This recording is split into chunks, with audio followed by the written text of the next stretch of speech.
Semoga yang subscribe diberikan rezeki melimpah dari jalan tak terduga. Dan yang like komen, dimudahkan jalannya menuju surga di hari akhir nanti. Siapa yang tak mendengar nama Qorun? Dia adalah seorang sosok kaya raya di zaman Nabi Musa yang namanya melegenda hingga sekarang.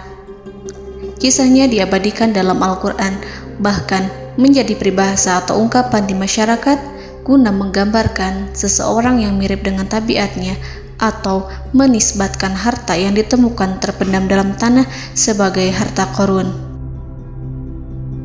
Qorun adalah miliarder kaya raya yang hidup sejaman dengan Nabi Musa. Saking kaya rayanya, Qorun setiap kali keluar dari rumahnya, ia didampingi dengan 300 pelayan laki-laki dan 300 pelayan perempuan. Qorun juga dikawal oleh 4.000 pengawal yang diiringi 4.000 binatang ternak ditambah 60 ekor unta yang khusus membawa kunci-kunci gudang penyimpanan harta kekayaannya itu. Itu dilakukan semata-mata sebagai bentuk kesombongan bahwa dialah manusia paling kaya, paling terhormat, dan memiliki pengikut setia. Ia merasa lebih mulia dibandingkan Nabi Musa alaihissalam. Orang-orang tentu saja akan penasaran seberapa banyak harta kekayaan Qorun jika pengawal dan pembawa kunci gudang kekayaannya sebanyak itu. Lalu berapa banyakkah harta yang dimiliki Qorun yang disimpan di dalam gudangnya tersebut? Sebelum saya melanjutkan, dimohon untuk menonton video ini sampai selesai supaya tidak ada kesalahpahaman dalam memahami isi cerita, serta mohon bantu channel ini semakin berkembang dengan cara tekan subscribe dan silakan tinggalkan like serta komen positifnya. Semoga dukungan pemirsa Risalah Kehidupan bernilai pahala dan menjadi wasilah dimudahkannya segala urusan pemirsa sekalian. Pemirsa Risalah Kehidupan, di zaman sekarang banyak orang yang mengistilahkan rezeki yang tak terduga dengan istilah harta Qorun. Lalu dari manakah sumber harta kekayaan Qorun yang sangat luar biasa itu? Serta di manakah Qorun dan hartanya ditenggelamkan? Siapakah Qorun dan bagaimana kisahnya dengan Nabi Musa? Qorun merupakan kaum Nabi Musa alaihissalam. Disebutkan oleh Ibnu Jurayj, nama lengkap Qorun adalah Qorun ibnu Yashar, ibnu Qahis, ibnu Lawi, ibnu Yakub. Ia merupakan putra paman atau sepupu Nabi Musa alaihissalam. Pasalnya, Nabi Musa alaihissalam sendiri adalah putra Imran, sedangkan Imran adalah putra Qahis. Dengan kata lain, Qorun masih satu kakek dengan Nabi Musa alaihissalam, yakni kakek Qahis. Ia adalah umat Nabi Musa yang taat. Tidak hanya memiliki banyak harta, Qorun juga termasuk orang yang cerdas dan berilmu. Ia menguasai ilmu duniawi dan ilmu ukhrawi, dan tercatat bahwa Qorun adalah ahli di bidang kimia. Dirinya tercatat sebagai ahli kitab Taurat setelah Nabi Musa. Kepandaian Qorun dalam ilmu agama membuat dirinya sering disebut dengan ilmu nawir, atau orang yang memberi cahaya dan penerangan.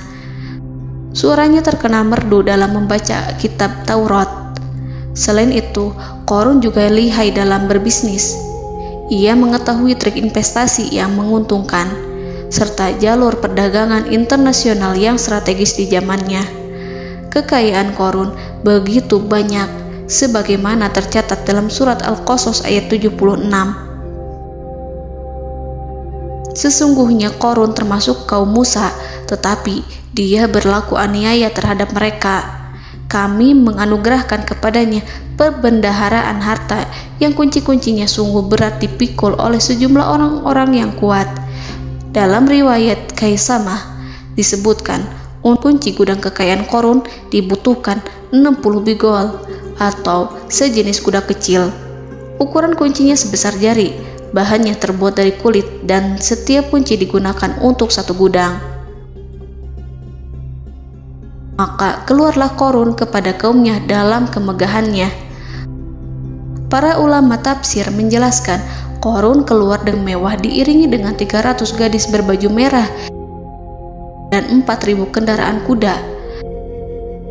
Tak heran, iring-iringan Qarun itu mengundang decak kagum mereka yang gandrung terhadap harta kekayaan. Sebagaimana yang terekam dalam ayat Al-Quran, moga-moga kiranya kita mempunyai seperti apa yang telah diberikan kepada Qarun. Sesungguhnya ia benar-benar mempunyai keberuntungan yang besar. Quran Surat Al-Qasas ayat 79. Namun tak sedikit kaumnya yang mengingatkan. Ingatlah ketika kaumnya berkata kepadanya, janganlah engkau terlalu bangga, sesungguhnya Allah tidak menyukai orang-orang yang terlalu membanggakan diri atau farihin. Ulama menafsirkan istilah farihin di sana juga berarti takabur, zolim, berbuat kerusakan, arogan, dan tak mau bersyukur terhadap nikmat. Qarun dikisahkan memiliki ribuan kuda yang berisikan emas dan perak. Bila keluar rumah, Qarun selalu berpakaian mewah dan dikawal 600 pelayan dan diiringi 4.000 ekor kuda serta 60 ekor unta yang membawa kunci-kunci gudang kekayaannya. Namun, sayangnya Qarun kemudian membangkang pada Nabi Musa dan menjadi pengikut setia Fir'aun. Mengenai dari mana asal-usul kekayaan Qarun, ada beberapa riwayat yang memberitahukan tentang asal-usul kekayaan Qarun. Sumber pertama menyebutkan bahwa jauh sebelum memiliki kekayaan, Qarun hanyalah seorang lelaki miskin yang tidak mampu menafkahi keluarganya. Anaknya sangat banyak. Lalu suatu ketika Qarun datang kepada Nabi Musa. Ia meminta Nabi Musa alaihi salam untuk mendoakannya agar Allah memberikan harta benda yang banyak.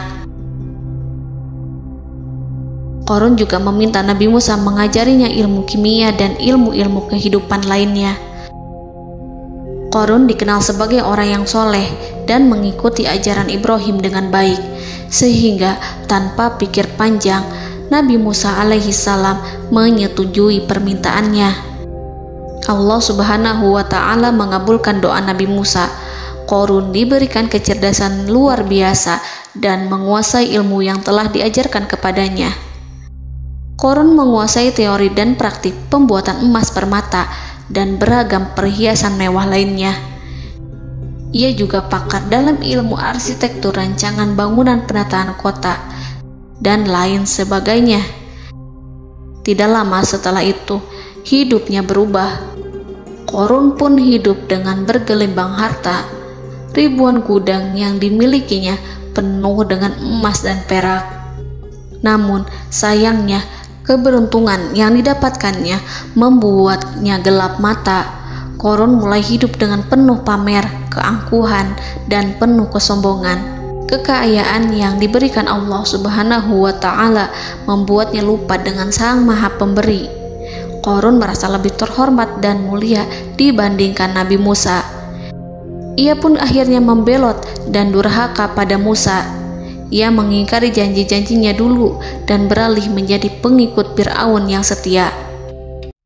Loyalitas Qarun terhadap Fir'aun membuatnya diangkat menjadi kepala mandor yang membawahi ribuan pekerja. Dikisahkan bahwa Qarun bersikap semena-mena terhadap para pekerja. Ia tega memotong upah mereka.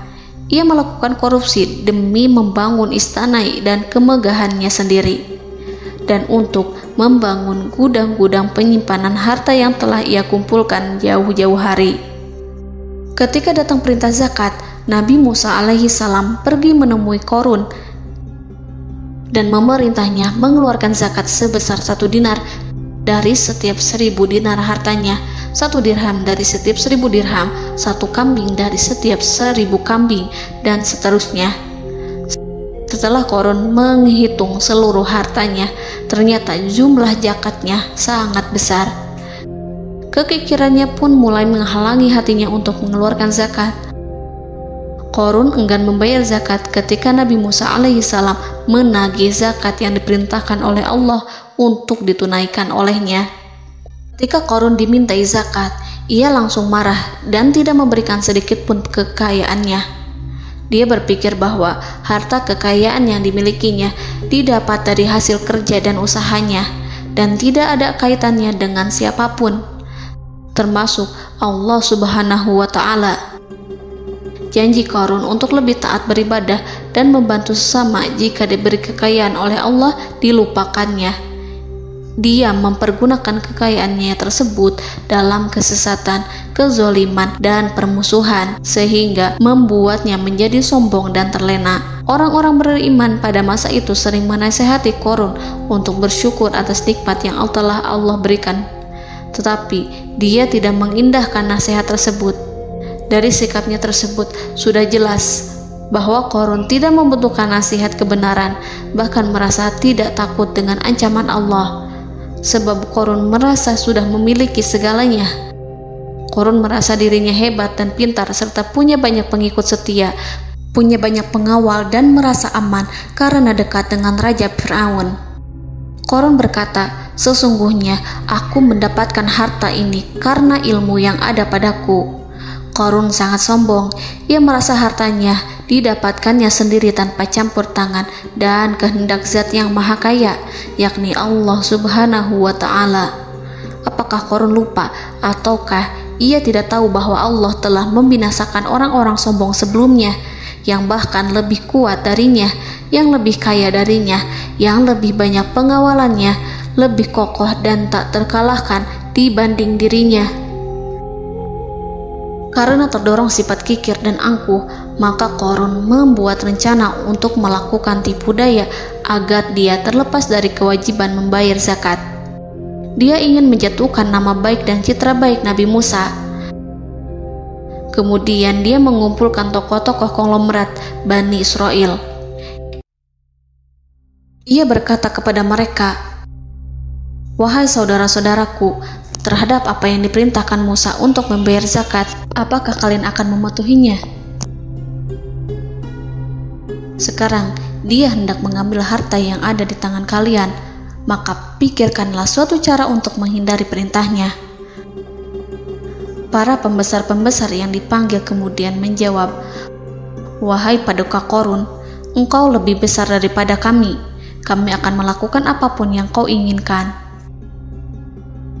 Qarun berkata, "Datangkanlah kepadaku wanita cantik. Aku akan memberinya hadiah besar jika ia berhasil menggoda dan memfitnah Musa." Ketika wanita cantik yang diinginkannya datang, Qarun memberikan kepadanya uang muka sebagai jaminan. Ia akan membayarkan seluruh yang dijanjikannya ketika berhasil menjalankan misinya. Bukan hanya itu, Qarun pun berjanji akan menjadikan wanita ini sebagai istrinya. Keesokan harinya, Qarun mengumpulkan Bani Israel. Setelah itu, Qarun menghadap kepada Nabi Musa seraya berkata, "Orang-orang menanti kedatangan Anda, sampaikanlah saran dan nasihat kepada mereka." Nabi Musa kemudian keluar dari rumahnya. Ia mulai menyampaikan nasihat pada umatnya. Di antara nasihatnya, beliau berkata, "Barang siapa yang mencuri, aku akan memotong tangannya. Barang siapa yang memfitnah, aku akan mencambuknya sebanyak 70 kali. Barang siapa yang tidak mempunyai istri dan dia berbuat zina, maka aku akan mencambuknya sebanyak 70 kali. Adapun barang siapa yang memiliki istri dan ia berbuat zina, aku akan rajam dia sampai mati." Qarun kemudian berkata, "Apakah ini juga berlaku untuk Anda jika Anda sendiri yang berbuat zina? Apakah Anda akan menerima hukumannya?" Kemudian Nabi Musa menjawab, "Ya, meskipun saya sendiri yang melakukannya." Maka kemudian Qarun memanggil wanita yang telah dibayarnya. Wanita itu berdiri di depan Nabi Musa dan Bani Israel yang telah berkumpul,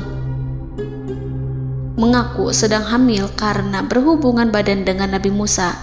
Maka marahlah Nabi Musa atas fitnah kejam yang diarahkan kepadanya.